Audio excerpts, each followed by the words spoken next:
Hello, and welcome to another episode of Wine Wednesdays, where we wine and then refine our thinking. Today's wine is from Six Pack of Gits. She is a Scout and Cellar rep. Has loved their wine. Such good quality. This is a nice white. Comte de l'Eau. We're going to be attempting to pronounce lots of hard words today, so get ready. Probably saying that one wrong. I don't really know what kind of grape this is from. I don't really know, but it tastes like a Chardonnay. I'll say that. Nice, very smooth, dry, which I really like, and yeah, I would equate it to a nice dry Chardonnay. So yeah, that's what this is, like this. So yeah, if you want to get this bottle of wine, check out her account below. I'll have the information below for that.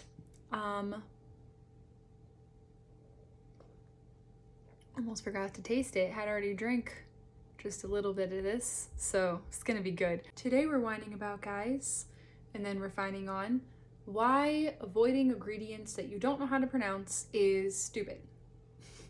I'm sorry, it's mean, but you know, it just sounds catchier. Okay, 2 reasons. Number 1, it doesn't make sense. And number 2, it's fear-mongering, okay? So let's do the number 1 first, okay? Doesn't make sense. I don't understand when people say, this is what I'm talking about here. Well, if you can't pronounce the ingredient, then you should avoid it, right? I'm gonna prove it. I've got some things to read here. It's gonna be better. After some wine. Okay, here we go. This is why this is false, okay? Of why, no, you shouldn't just avoid ingredients you don't know how to pronounce. Okay. Decyl esters. We're going to start out easy. Get harder. Okay. Decyl cocoate. Ethyl hexyl cocoate. Octodositol. Decyl cocoate. Butylene glycol cocoate. Penterethyl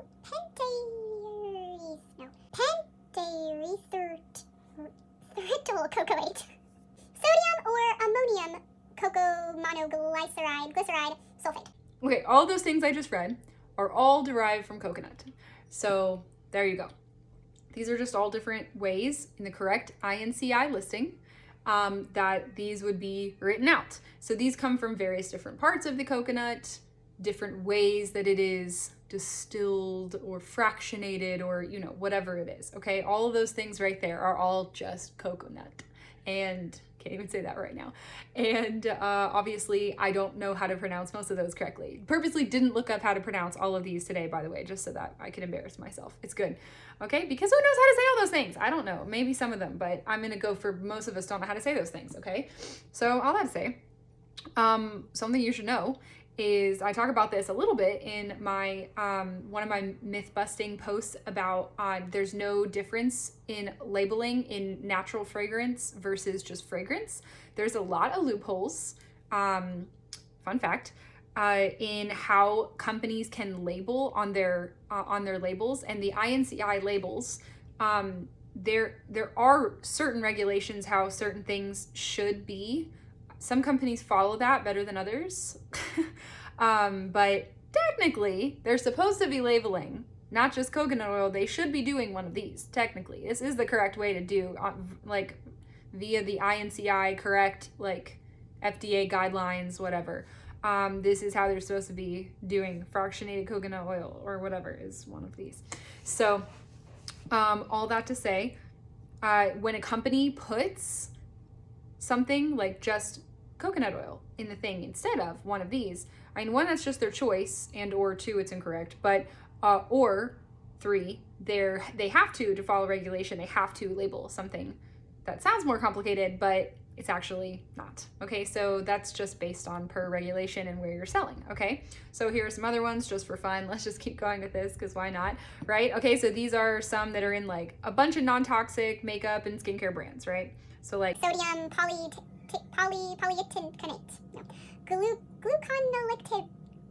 Gluconolactone. That's a fragrance ingredient, by the way. Polyglycerol 6 polyrechinolate. That's an emulsifier. Dimer or dilinolate. Carboxymethylcellulose. Hey, I said that one, I think, right. That's actually made from wood and plant fiber. How that's derived from, this is a cleaning agent, actually. This is from non-toxic cleaning brands.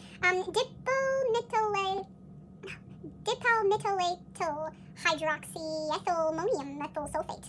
Good. That's in cleaning things too, okay?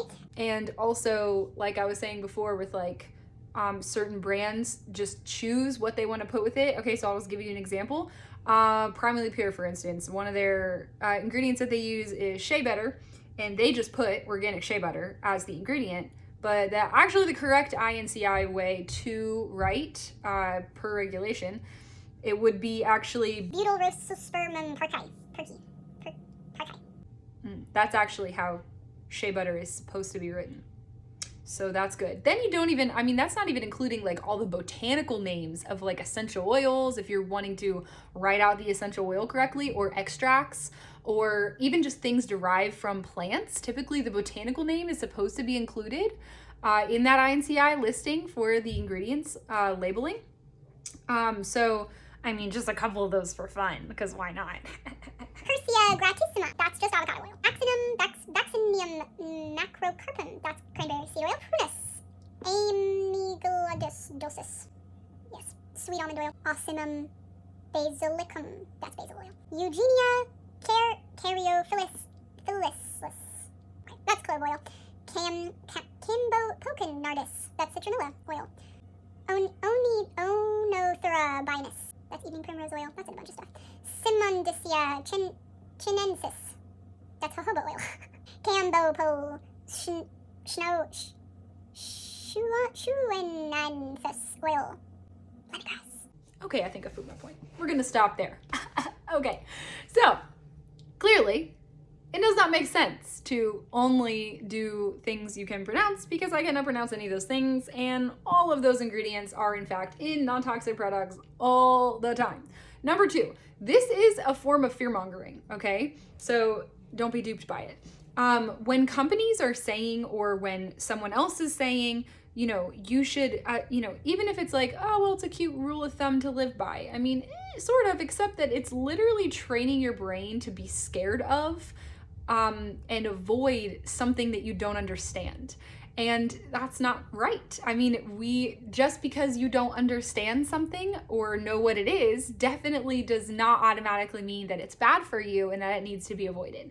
Sometimes it does, but sometimes it does not, right? So there we go. That's pretty much it, actually. This was just kind of a little bit of a shorter one here to embarrass myself in trying to name all those things. So if there were any good ingredient names that I missed that you feel the need to share below, you definitely do that. Comment with your thoughts and what you want the next Wine Wednesday to be about, guys. Thank you for whining with me, and I'll see you again next time.